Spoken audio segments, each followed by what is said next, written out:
லேசாக நிமிர்ந்து பார்க்குறான், எதிரில் ஒரு கோழி வந்துக்கிட்டு இருக்கு. அது பாட்டுக்கு சாதாரணமாக நடந்து வந்துக்கிட்டு இருந்தது.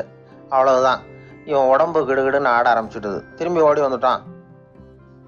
டாக்டர் கேட்டார், ஏன்ப்பா திரும்பி ஓடி வந்துட்டேன்னு. பாதி தூரம் போயிட்டேன் டாக்டர், எதிரில் ஒரு கோழி வந்துக்கிட்டு இருக்குது, அதான் பயமாக இருந்தது வந்துட்டேன்னா. டாக்டருக்கு ஒரு மாதிரி ஆகிடுது. அவர் சொன்னார், இதை பாருப்பா, நான் தான் சொன்னேனே, நீ ஒரு புழு இல்லை மனுஷன். இனிமே நீ புழு கிடையாது, நீ ஒரு மனுஷன். நீ ஒரு புழு இல்லைங்கிறது இன்னமும் உனக்கு புரியலையா அப்படின்னார் டாக்டர். நான் புழு இல்லைங்கிறது எனக்கு தெரிஞ்சுட்டுது டாக்டர், இது அந்த கோழிக்கு தெரியுமான்னு தெரியலையே அப்படின்னா. இவெல்லாம் எந்த காலத்தில் மாறுறது? அதனால் வாழ்க்கையில் வெற்றி பெறணும் அப்படின்னு நினைக்கிறவங்க யாராக இருந்தாலும் தன்னுடைய பலம் என்ன அப்படிங்கிறத முதல்ல புரிஞ்சுக்கணும். தன்னுடைய சக்தியை புரிஞ்சுக்கிட்டவன் வெற்றி பெறுவது நிச்சயம். இக்கதைகளை கேட்க தொடர்ந்து இணைந்திருங்கள்.